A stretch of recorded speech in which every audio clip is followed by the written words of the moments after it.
Cosmic here, welcome back to the channel, and today we have the fourth and final unboxing of the Dragon Ball Super Fusion World starters, and I'm so excited to dig into the digital client launching at the end of this month. That was finally confirmed at the time of recording this, so we're just going to get into it. Hopefully you've checked out the other videos. I'm going to include a medal list at the end, which is, again, it's day one, so take it with a grain of salt, but Japan community has been posting a lot of lists on Twitter, and I at least want to have a nice, like, hey, where do I go from the starter deck standpoint that players can get started with and really start testing to figure out what type of play style they're going to be looking forward to. So with that, let's just show off the sides of the box really quickly. We have a list on the side as well. And then the one thing I do want to mention, which we'll go back to towards the end as well, is the special foiling packs that come in each starter deck, which is a really nice thing that Bandai has started doing recently. They're adding it to One Piece as well as the Evangelion collab that is happening in June for Battle Spirit Saga. So we have our normal rules and playmat. That's totally fine. And then we also have, just nice and wrapped up. There is a event code or a pack code on the back that you can unlock this in the digital client. Of course, that's for me, so you don't get to see it. I will just open that and put it to the side, but keep that in mind that you do get rewarded in that sense for buying physical product as well. So let's get our leader here, and really quickly, just for those that may or may not know, in Dragon Ball Fusion World, Dragon Ball Super Fusion World, you have 8 life. Once you go down to 4 or less, you can awaken, and that is when you're going to flip over your leader, which is then going to get a special effect. And ooh, the Frieza looks so good with the foiling. In this, you are going to be color locked to whatever your leader is, so you are going to be mono yellow if you're using Frieza. So definitely keep that in mind. But again, each one of them is always going to have the, draw a card when you attack on the other side. And then this one is end of your turn, choose up to 2 of your battle cards and switch in the active mode. So this is really nice because it allows you to keep a couple of your battle cards safe, because you could otherwise attack your opponents exhausted, rested, tapped, whatever the proper naming is in this game. But Frieza says, nope, I am just going to save them. And so in typical Bandai fashion, we have just the 2 super rares per starter deck, so you will need to buy 2 of them. So up first, we have Golden Frieza, which has double strike. And then when attacking, choose up to one of your opponent's rest mode battle cards, and it can't switch to active mode during your opponent's next turn. So this is more of like a freeze mechanic. So yellow is going to do a lot of the more board controlling, board tapping, board exhausting, right? In playing more of that like mid-range battle game a lot of times, so that you get to, clear your opponent's threats and stick to your leader being safe that way. And 35k power is nothing to sneeze at. And then of course we have 2 of King Cold as well, which is a blocker.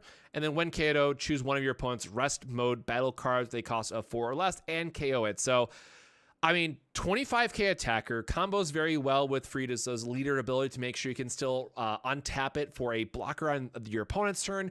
When KO'd, it's going to take something with it while also saving you a life. This card is pretty crazy. I think it's curious to see where it's going to line up with some of the other cards, the effect, but I really do like this card as well for more of like a defensive mid-range option that players can lean into. Up next, we have Kui, as I believe how you pronounce that. Blocker, when KO'd, draw a card. So again, just a really nice cycling effect for your blockers, get a little bit more value. It is a 3 cost instead of the 1 that a lot of the other decks have. So keep that in mind, but still something good to look out of. Then from there, we have Zarbon, which is also another blocker. And then on play, add up to 1 card from your life to your hand. So again, that self-awakening strategy really coming online. And then with being at 20k, you can still threaten attacking your opponent's awakened leader and then recovering this card, so you still have a blocker with Frieza's leader effect. Moving on from there, we have 4 of the Shisami with the 10k guarding effect. 4k or 4 drop, 30k is nice, but really, again, just playing that for the amount of 10ks that we have. Moving on from there, we have Sorbet with just the 1 drop on play, draw a card. Just pure filtering, right? You love to see this. Every color has access to it. It's just a nice something you can play on turn 1, draw you another card, get you that consistency going, and then just combo it away for a 5k attack boost when you really need it.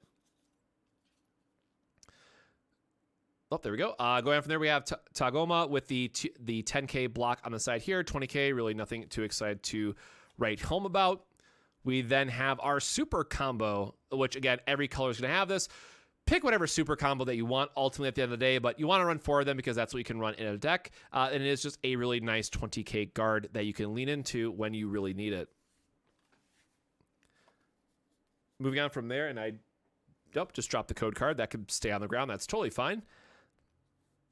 And then from there, we have Dodoria with another blocker. This is like what we'd expect to see with the 1K blocker that we've seen established time and time again in the starter decks. Getting that early blocker or just a very cost-efficient blocker is really important in these early game strategies that we've seen at least a lot out of One Piece and may or may not see as the kind of the meta develops from here for Fusion World. On play, choose up to one of your opponent's battle cards and switch it to rest mode. So this is really nice. Again, that's a one cost. While it's not a removal itself, if you combo with one of your other cards, right, it's able to chip in, get that point of damage out of the way, or get that attacker out of the way to save you a point of life on the next turn. And then, of course, you have the 10k boost as well. So I really like the board controlling aspect of this. It's another card I think is going to be very, very good, and a lot of decks are going to be wanting to play this in yellow because it just offers so much flexibility in terms of how you can remove your opponent's stuff while also still being a 10k when you need it to be. Moving on from there, we have 2-drop Frieza. When attacking, add up to one card from your life to your hand, then choose up to one of your opponent's battle cards. They cost 3 or less and switch it to rest. So self-awakening and board controlling all in one card. Very, very big fan of this card. I think this is definitely the one you want to start with. Getting that self-awakening and being able to, combo this with something else to likely remove a threat is going to be very, very strong.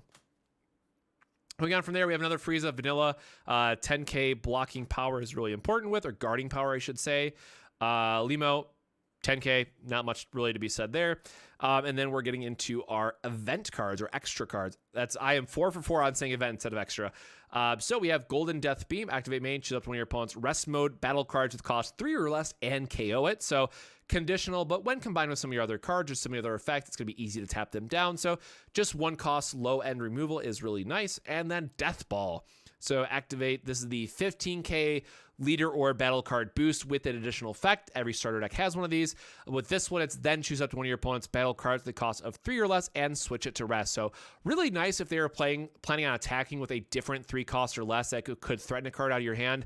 This can maybe save you that option, or if you just know that they're not going to pump it up, maybe just give away a 5k. So I like the flexibility of this, but again, you're going to be playing these because it gives you that extra 15k boost, which can be really important. And then last but not least, the energy marker, which is just the coin from Hearthstone. We've talked about that quite a bit. So the thing I want to go back to really quick is, again, the full art treatment from the cards that you can get in the starter decks from those packs. Again, this one doesn't really pop out as much because like the semi-transparent text boxes, I think, just look okay as is, but at least you can see it kind of side by side.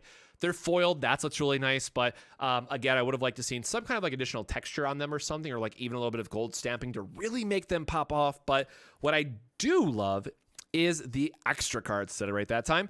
The extra cards are such a nice upgrade, like removing and it's got to be just because of the white comparison, right? But removing that white text box and just giving that full art treatment is just so nice. I'm such a big fan of this.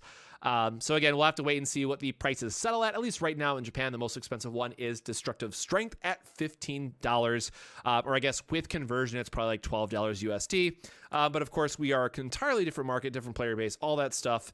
And we'll have to see what demand looks like. So with that, I'm going to put up an example list here for you to use if you want to upgrade your Frieza deck. Again, I got to add my disclaimer that this is just a day one. They got their winner card, so they won. They went undefeated at locals, right? But at least it gives you a starter point that you can say, hey, I still want to play Frieza. There's a lot of Ginyu, so Ginyu enjoyers, I'm sure I'll cover it later. There's so many people playing Ginyu. But for those that want to stay true to Frieza and at least say this as your main focus, because again, I do think that the leader effect is pretty crazy, all things considered, like just or I should say that side, right?